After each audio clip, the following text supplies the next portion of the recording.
예수님은 그리스도죠. 살아계신 하나님의 아들이십니다.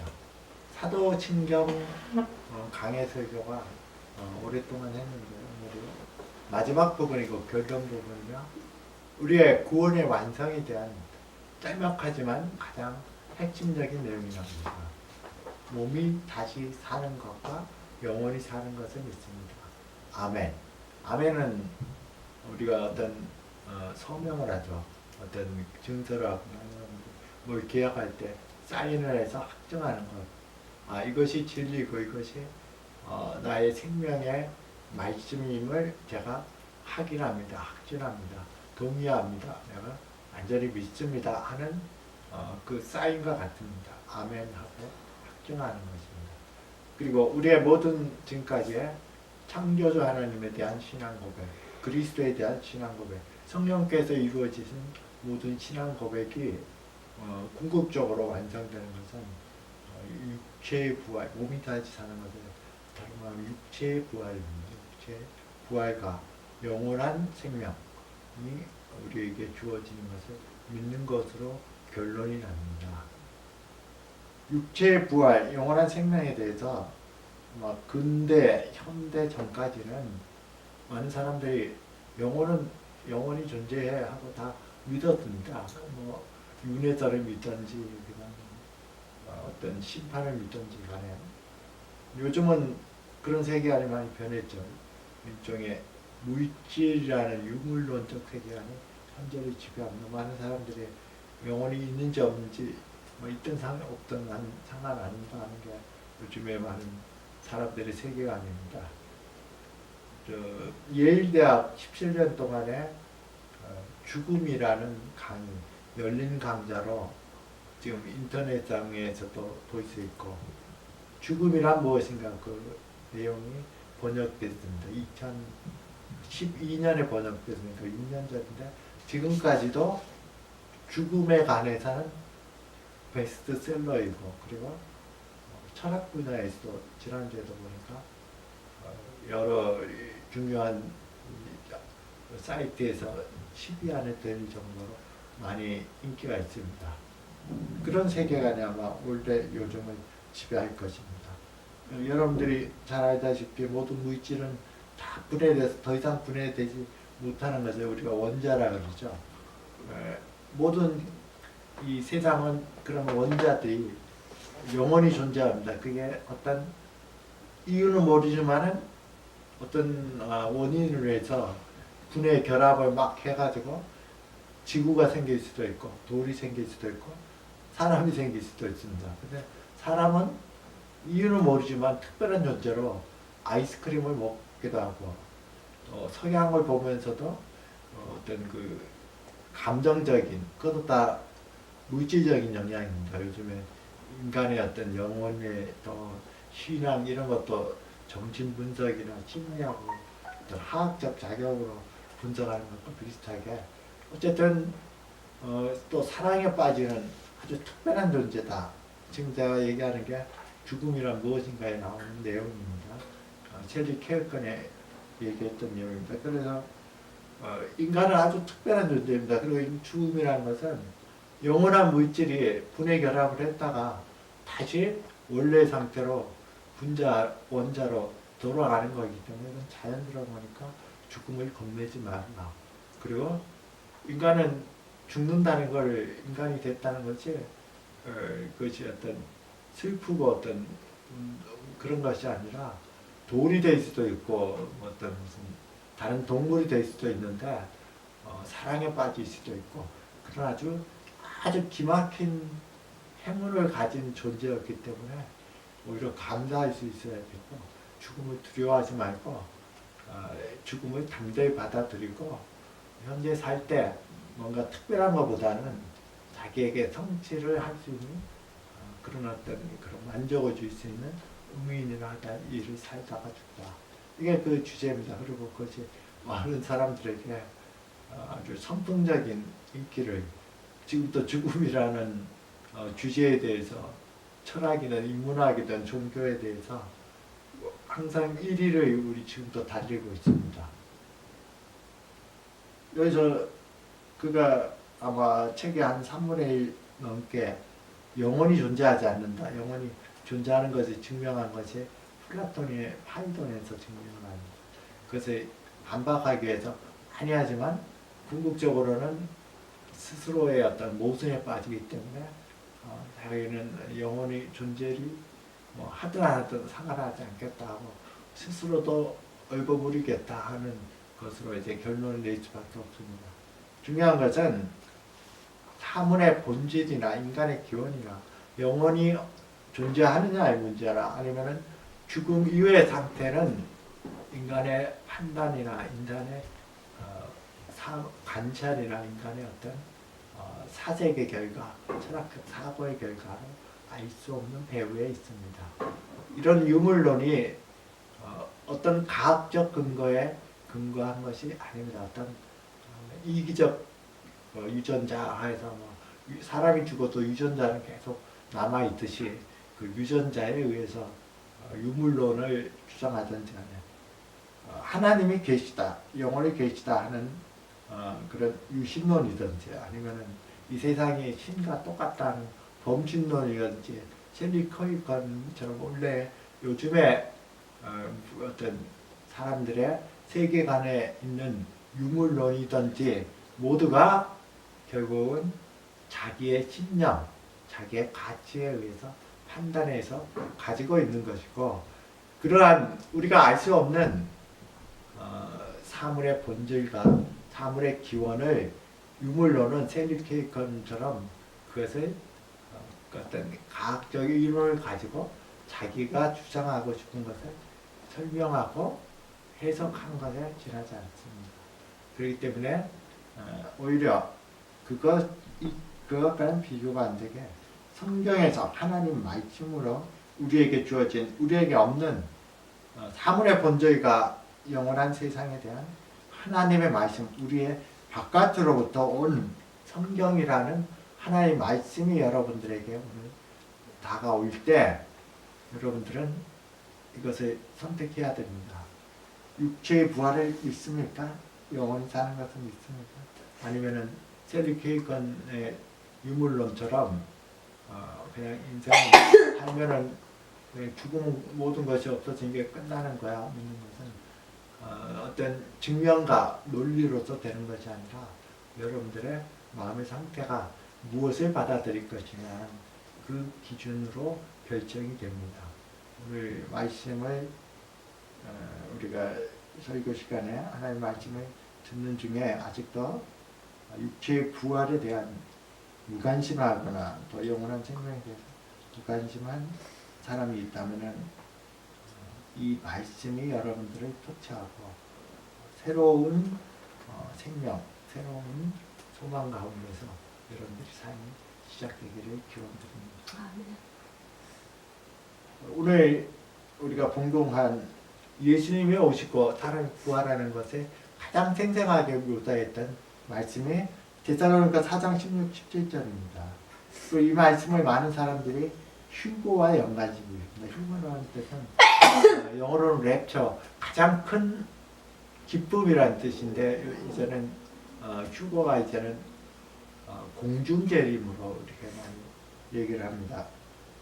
데살로니가 보면 주께서 호령과 천사장의 소리와 하나님의 앞으로 친히 하늘로부터 강림하시니 그리스도 안에서 죽은 자들이 먼저 일어나고 자 그리스도께서 호령과 천사장의 소리와 하나님 앞으로 모든 사람이 알 수 있도록 큰 어떤 세상에 그런 우렁찬 호령과 천사장의 나팔로부터 하늘로부터 강림할 때 그리스도 안에서 죽은 자들이 먼저 일어납니다.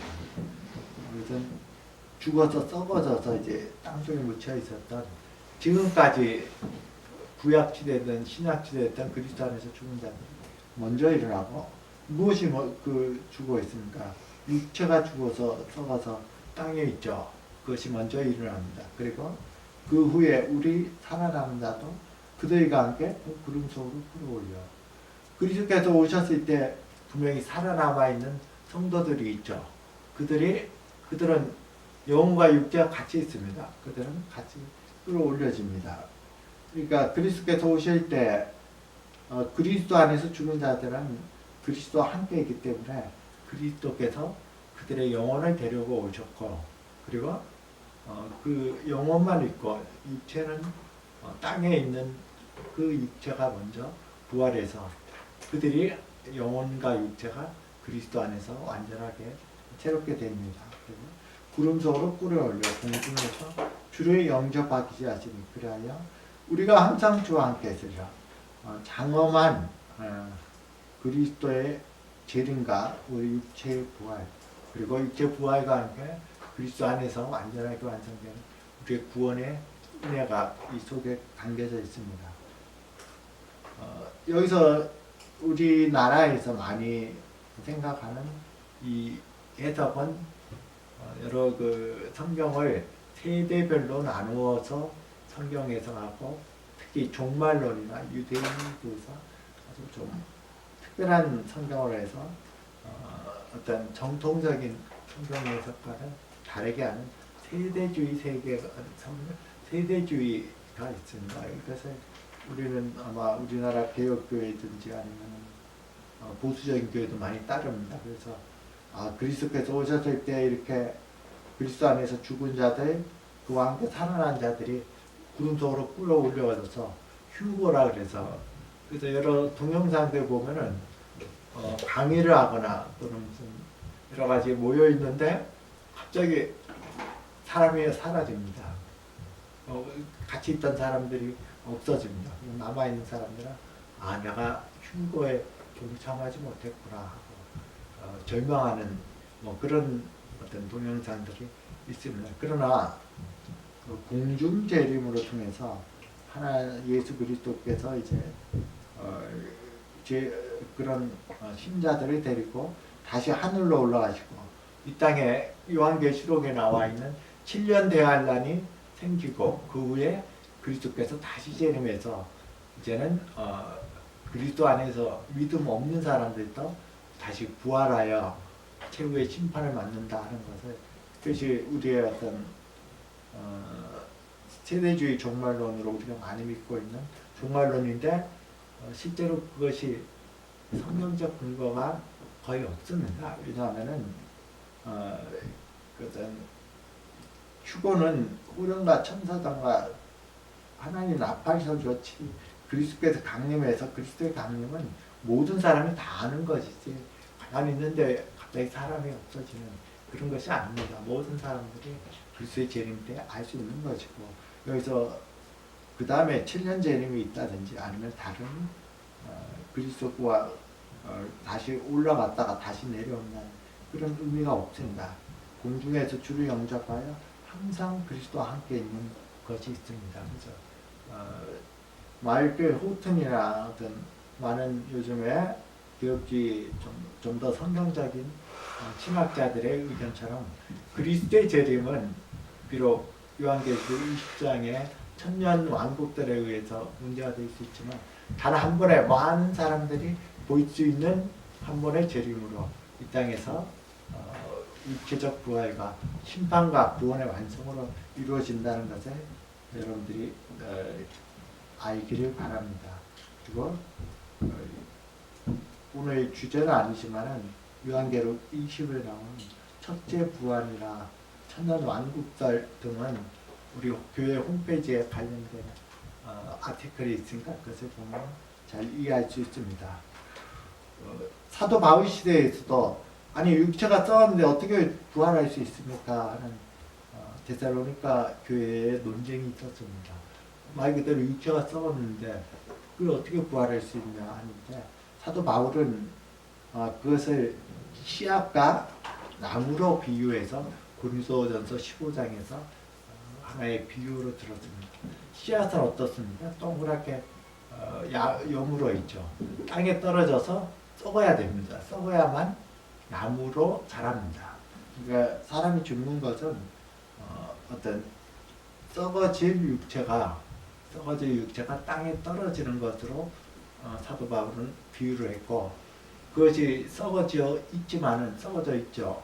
그리스도께서 오실 때 천사적인 나팔로, 하나님 나팔로 친히 강림하실 때 그리스도께서 부르시면 그 씨앗에서 나무가 형성되는 것처럼 나무가 나타나는 부활이 나타나는 씨앗과 나무를 비유를 했습니다. 고린도전서 15장 35절 여러분들 주고 우측에 나옵니다. 누가 묻기를 죽은 자들이 어떻게 다시 살아나며 어떠한 몸으로 오느냐. 지금도 그렇게 묻는 사람이 많죠. 사람이 죽어 썩었는데 어떻게 살아나 이렇게 얘기하는 경우 많죠. 사도 바울이 36절에 말합니다. 어리석은 자여 내가 뿌린 지가 죽지 않으면 살아나지 못하였고 육체가 썩어서 이것이 땅에 떨어지는 게 오히려 육체의 부활의 증거가 된다 하고 사도 바울이 말합니다. 37절에도 또 내가 뿌리는 것은 장래의 형체를 뿌리는 것이 아니라 다만 미리나 다른 알맹이 뿐이요 하나님이 그 뜻대로 그에게 형체를 주시되 그 종자에게 형체를 주십니다. 씨앗에 보면은 씨앗이 비슷하지만은 다 틀립니다. 그것이 뭐 어떤 나무냐에 따라서 그 나무가 형성됩니다. 그런 의미에서 이것이 무슨 말이냐면은 39절에 나오는 육체는 다 같은 육체가 아니니 하나는 사람의 육체, 하나는 짐승의 육체, 하나는 새 육체, 하나는 물고기의 육체라. 부활을 하는데 그 씨앗에 의한 나무가 형성됩니다. 사람이 사람으로 부활하는 것이지 사람이 뭐 윤회설에 나온 것처럼 뭐 어떤 무슨 다른 어떤 동물로 나올 수도 없다는 것이 이 말씀에 있어서 중요한 의미를 갖고 또 하나는 우리가 현재의 모습 누구나 알아볼 수 있는 누구 아무개 하면은 그 사람의 모습이 있죠. 육체의 부활도 물론 그 상태에서 어떤 무슨 화장을 입거나 불구가 되거나 그렇게 어떤 상태에는 더 완전해지겠지만은 그 모습은 누구나 알아볼 수 있는 현재의 모습 그대로 부활한다는 것도 똑같습니다. 이것은 종교개혁시대 때 논쟁이 됐던 내용입니다. 그리고 40절에 보면은 하늘에 속한 육체도 있고 땅에 속한 육도 있고 하늘에 속한 영광이 있고 땅에 속한 영광이 있다고 나옵니다. 그리고 42절에 이렇게 정확히 말합니다. 죽은 자의 부활도 이와 같으니 썩을 것으로 심고 썩을 것을 심는 게 무엇입니까? 육체가 죽을 때 죽으면 썩을 것으로 다 썩어서 세상 저희 땅 속에 다 들어가죠. 뭐 하장을 하든 마찬가지입니다. 썩을 것으로 심지만은 썩지 아니할 것으로 다시 살아요. 그리스도께서 오실 때 그리스도께서 부활을 명령하시고 그리고 이것이 마치 어떤 그 시간이 되면은 씨앗이 발아에서 나무가 되는 것처럼 그리스도께서 부르시면은 썩어져 있는 것이 씨앗이 되는 썩지 않을죠. 이제는 다시는 이제는 죽음을 맞이 않는 죽음이 그리 지배하지 못한 썩지 아니할 것으로 다시 사는 육체의 부활을 이렇게 말하고 있습니다. 48절의 마지막으로 무릇 흙에 속한 자는 흙에 속한 자와 하늘에 속한 자는 저 하늘에 속한 자지 우리 흙에 속한 자의 형상을 입은 거지 하늘에 속한 이의 형상을 입으며 그리고 그 몸은 하늘에 속한 이의 형상 예수 그리스도와 같은 신령한 육체로 부활할 것이다 하고 말하고 있습니다. 여러분들에게 있어서 이 부활은 우리에게 있어 최고의 은혜와 소망이 되고 또 이것이 우리에게 있어서 가장 중요한 구원의 완성이 된다 하는 것을 알 수 있습니다. 중요한 것은 그럼 이 부활이 어떤 부활이냐 우리가 살아가는 것이 이 영원한 부활이라면은 그래서 부활해서 영혼과 육체가 완전한 상태로 살아간다면 그것이 어떤 상태냐 하는 것이 마지막 신앙 고백이 영원히 사는 것에 해당됩니다. 영원히 사는 것, 영원한 삶 사람들이 많이 이것을 추구합니다. 오래 사는 것을 많이 추구합니다. 그리고 많은 어떤 예화나 어떤 그 서양에 있어서 문헌 중에서는 무슨 영생하는 영원히 사는 연못물을 마신다든지 특별한 경우를 통해서 영원히 사는 것을 얻은 그런 어떤 예언했던 책들이 있습니다. 그런데 항상 결론은 영원히 그렇게 사는 것이 정말 죽지 못하고 100년, 200년, 몇백 년을 그렇게 사는 것이 얼마나 큰 저주인 것이 나중에 결론적으로 나옵니다. 여러분들에게 지금 삶이 영원히 살면은 좋을 것 같지만은 그러나 내가 지금 육체적으로 고단하고 힘들고 어려운데 그리고 아무것도 할 수 없는 입장인데 그것이 100년, 200년, 뭐 1000년, 2000년 산다고 생각하면 얼마나 끔찍한 저주겠습니까? 죽고 싶어도 죽지 못한다면 그것은 가장 큰 저주입니다. 영원히 사는 것은 성경에서 말하는 것은 언제나 시간적인, 양적인 것이 아니라 질적인 것입니다. 그 질의 중심은 관계에 있습니다. 관계에. 하나의 예를 들겠습니다. 제가 2003년에 아론 라이스톤이라는 매우 하이킹이나 어떤 전문 산악인이 있었습니다. 이 사람이 어떤 스스로 혼자서 하이킹을 사막 지정에 하다가 계곡으로 떨어졌는데 떨어지면서 돌도 한 360km 되는 돌도 같이 떨어져서 계곡 사이에 끼었는데 자기 한쪽 팔이 이 돌에 깔렸습니다. 그리고 자기가 그쪽에 산악을 했다는 것을 아무에게도 알리지 않았기 때문에 위험하지 않을 거라고 생각해서 자기가 거기 있다는 건 아무도 모릅니다. 그가 선택할 수 있는 길은 두 가지입니다. 그냥 거기서 죽는 길과 지금 팔이 360kg나 되는 돌에 깔려 있기 때문에 팔을 스스로 자르고 그리고 산악인이기 때문에 위에 올라갈 수 있는 길은 자기가 하니까 그래서 올라갈 수 있는 길입니다. 그런 두 번째 길인 팔을 스스로 칼로 잘라줍니다.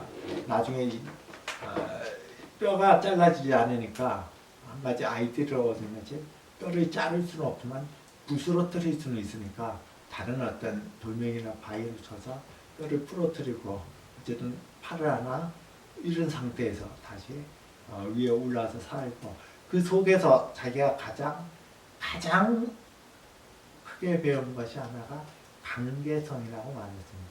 그가 거의 포기했을 때 환상을 본 것이 자기는 아들이 없는데 장래의 아들이라 생각하는 아들과 팔이 없는 자기가 함께 뛰어놀고 있는 것, 자기의 가족을 보고 자기의 장차에 이루어질 어떤 아들을 보는 그 관계성이 자기를 포기하지 않게 했고 자기를 살렸다고 말합니다.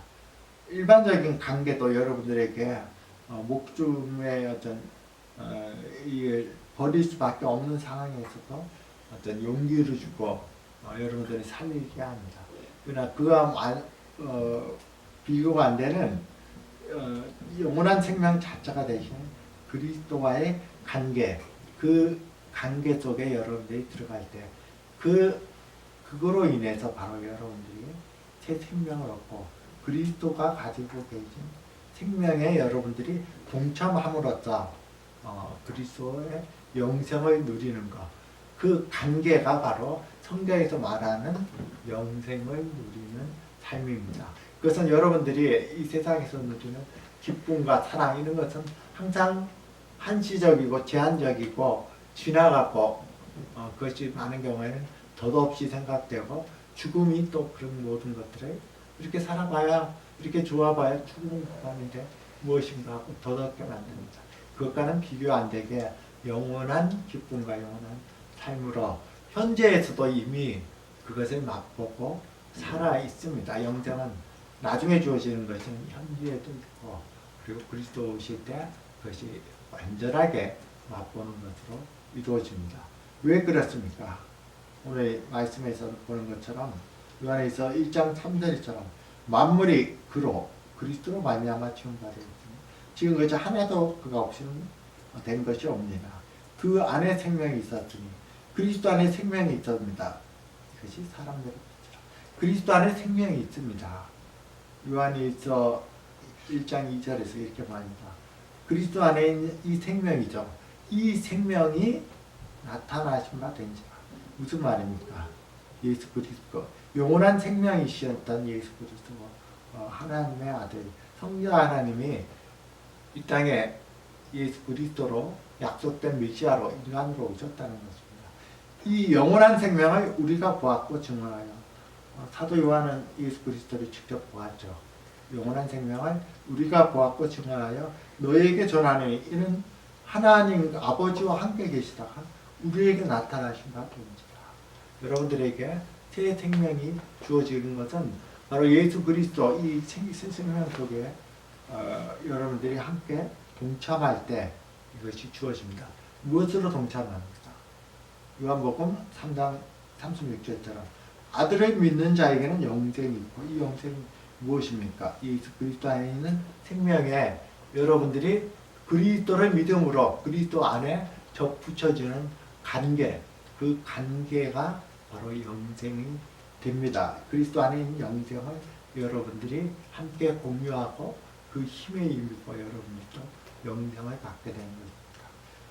아들을 믿는 자에게는 영생이 있고 아들을 순종하지 않으면 영생을 보지 못하고 오히려 하나님의 진노가 그 위에 머물러 있느니라. 요한복음 5장 24절에서도 내가 진실로 진실로 너에게 있는 내 말을 듣고 또 나 보내신 이를 믿는 자는 영생을 얻고 심판에 이르지 않은 사망의 생명으로 옮겼느냐. 사망의 생명을 옮겼느냐는 것이 미래형이 아니라 과거형입니다. 믿는 순간에 이미 옮겨졌습니다. 그것에 대한 영생에 대한 완전한 완성은 그리스도께서 오실 때 육체의 부활과 함께 완전하게 이루어질 것입니다. 그리스도 안에 있는 생명에 여러분 모두가 풍성하게 동참하시고 그것이 여러분들의 소망이 전체가 되기를 바랍니다. 그리고 우리가 그것의 신령을 마치면서 신앙 고백을 하면서 마지막 아멘 했습니다. 이것이 참된 진리입니다 하고 확신해서 말합니다. 아멘 자체가 무엇을 기준으로 합니까? 예수 그리스도께서 증언하셨을 때 예수 그리스도 안에서는 모든 것이 예가 되고 모든 것이 진리가 되는 것이기 때문에 우리가 아멘할 수 있습니다.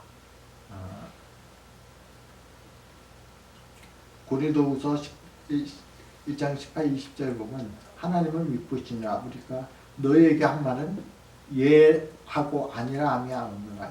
이건 무슨 말이냐면은 사도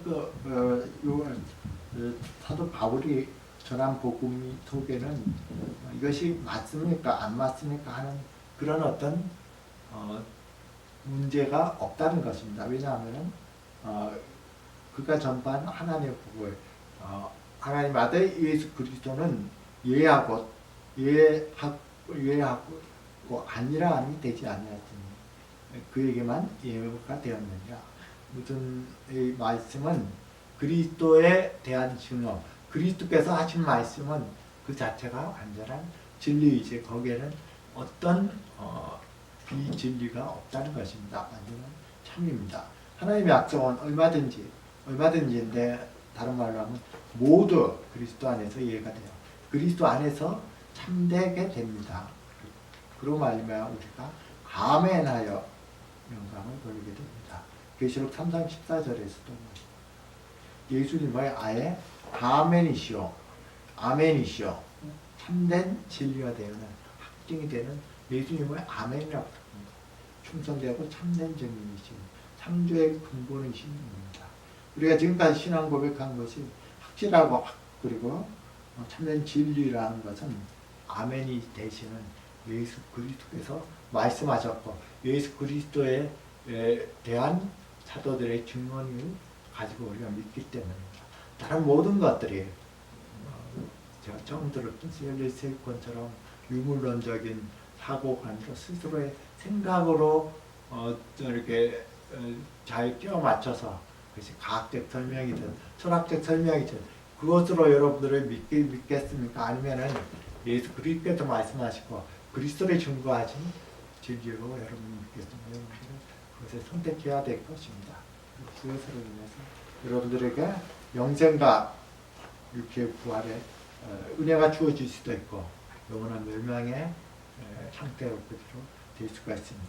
모두가 예수 그리스도 아멘 되시고 충성된 참된 증인 되시는 그리스도의 말씀을 듣고 그리스도에 대한 증언의 말씀이 여러분들의 심령을 새롭게 하고 영생을 갖는 그리스도 안에 거하는 것이 완성되는 육체의 부활을 바라보면서 이 세상 속에서 살기를 기원드립니다.